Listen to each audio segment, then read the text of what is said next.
Hi guys, Kurtzington here, and today we are going to be talking about the new rosters for the 2018 NALCS Spring Split. Now that the craziness of free agency is over, all the rosters for both old and new teams are indeed set. I will go over the rosters and then give my prediction as to who places where in the 2018 Spring Split. First, I will go over the new teams and their rosters, starting with Optic Gaming. Optic Gaming's roster for the 2018 season consists of Zig, Acadian, Power of Evil, Arrow, and Lemon Nation, their head coach being Zabutin. This is an interesting roster overall, and has good players in PoE, Acadian, and Arrow, and has the potential to place well, but will probably end up being middle of the pack. Hex, who is Optic's owner, is not a man to make moves without knowing how players will mesh though, considering they look at their Counter-Strike roster, Gears of War roster, and Call of Duty roster, so do not be surprised to see this roster do better than others expect. I'd say best case scenario for this team is a 5th place finish, with the worst case scenario being an 8th place finish. Moving on to Clutch City Gaming, the Houston Rockets team. Their team consists of Solo in the top lane, Lyra, the former Envious jungler, Febivin, former H2K and Fnatic mid laner, Apollo, former Dignitas AD carry, and Hakuho, the former Envious support. Apollo also played for Envy as well, and they're coached by D-Lim, who is the former TL Academy and Team Liquid head coach. This team retained 3 pieces of the old Envious team from last split, and Lyra is one of the best junglers in NA, and Febivin has potential to dominate in the mid lane, but overall I'd say this is a pretty meh squad. There's nothing really exciting other than Clutch City's strong Twitter game. Seriously though, go follow it, it's pretty good. I'd say best case scenario for this roster is a 7th place finish, with the worst case being a 9th place finish. Moving on to 100 Thieves, whose roster consists of former Dignitas top laner Someday, former Cloud9 and P1 jungler Meteos, former P1 mid laner Ryu, former Immortals AD carry Cody Sun, and former CLG support and Afromu head coach is probably coming over from H2K. I'd say this is easily the best roster from a new face. It has a strong bot lane, arguably the best top laner because you can go back and forth between whether Someday or Hansard is the best, a veteran jungler in Meteos, and a mid laner with international experience in Ryu.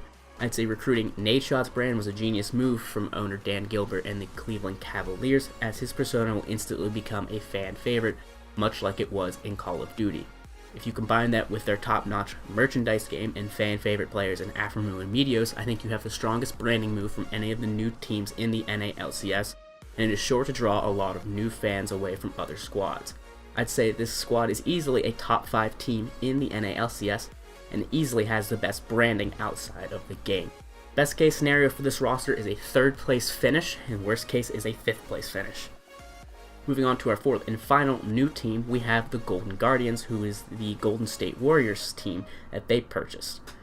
Their team consists of former Team Liquid top laner Lorlo, from Cloud9 jungler Contracts, former FlyQuest mid laner High, Deftly, who comes over from the NA Challenger Series and Goldcoin United, I do believe, and former Team Liquid support in Matt. Head coach is Lokodoko, who is most notably known for coaching Team Liquid during the Breaking Point in Season 6 and TSM during Season 5. I'd say, coming from 100 Thieves, which is, in my opinion, the best new roster, Golden Guardians is easily the worst new roster. They might be able to sneak a few wins out because High shot calling is easily probably one of the best, if not the best, in North America, and Contracts is such a mechanically skilled player that they might be able to sneak out a few wins, and they will be able to draw some fans because of the Golden State Warriors, but once they start losing, I don't see those fans sticking around. I'd say best case scenario for this team is an 8th place finish, and worst case being a 10th place finish. Those are all the new teams going into the 2018 Spring Split, so now we will look at the returning teams to the NALCS. First we'll start off with the defending champions in TSM. Their roster consists of Hansard in the top lane, Mike Young, the former P1 jungler and rookie of the split, Bjergsen, obviously the Rock in the mid lane, and the new bot lane coming over from G2 Esports in Europe in Sven and Mithy, and their head coach is Song, coming over from the old Immortals squad. The Kings of NA return with new faces in the jungle bot lane and a head coach, but in terms of placement, nothing should change with this roster. Sven and Mithy are a world-class bot lane as they showed during their time on G2, and Mike Young is arguably the best young NA jungler out of a stacked NA talent pool. Finally, Bjergsen and Hanser are the best at their respective roles at the moment, and I'd say TSM is worlds or bust with this roster. Best case scenario for this team is obviously a first place finish, and a worst case scenario is second place. Moving on to Cloud9, this is the team I think that could fall off the most, but also has the ability to do pretty well. Their roster consists of former Challenger Series player Licorice, former TSM jungler Sven Skaren, Jensen, Sneaky, and Smoothie, their head coach being Reaper. This team has a lot of players returning from last year, including Jensen, Sneaky, and Smoothie, having new players in Licorice and Sven Skaren, the only untested one being Licorice in the top lane. Even though they're returning with a new jungler and new top laner, they still should be a top team going into 2018. Is that if Licorice can mesh well with Jensen's aggressive tendencies, this team could do very well. Best case scenario for this team is a third place finish, and a worst case scenario is a fifth place finish. Moving on to Team Liquid, this is the free agent superstar team. The team consists of former Cloud9 and SKT top laner Impact, former Immortals and CLG jungler Xsmithy, former Immortals mid laner Pobelter, former CLG and TSM AD carry Doublelift, and finally former Immortals support Ole, and their head coach is Kane. TL looks to use their Steve money basically to beat TSM, as they assembled a brand new superstar lineup with top free agent talent. Expectations are extremely high for this roster, and they should live up to them with a powerhouse bot lane in Doublelift and Ole, who alongside Sven and Mithy could easily be the best bot lane in the region, and strong solo laners with international experience in Impact, who won Worlds with SKT in Season 3, and Pobelter, who played for Immortals and CLG. Top that off with a vision-oriented supportive jungler that is willing to play anything in Xsmithy, and you have one good roster that is set up for domestic and international play. Best case scenario for this roster is a first place finish beating TSM, and a worst case I'd say is second place. Moving on to Counter Logic Gaming, their roster consists of Darshan, former Immortals and Team Liquid jungler in Reignover, Huhi, Stixxay, and former TSM support in Biofrost, with the head coach returning in Ziggs. Not a lot has changed with CLG, and I hope that the retention of their core players in Darshan, Huhi, and Stixxay will help carry them into the playoffs, which honestly lies on whether Reignover can bounce back to Immortals form. If he can, CLG will be a tough team to beat. If he shows up like Team Liquid Reignover, well, it could get ugly. Best case scenario for this roster is a third place finish, and a worst case scenario is a sixth place finish.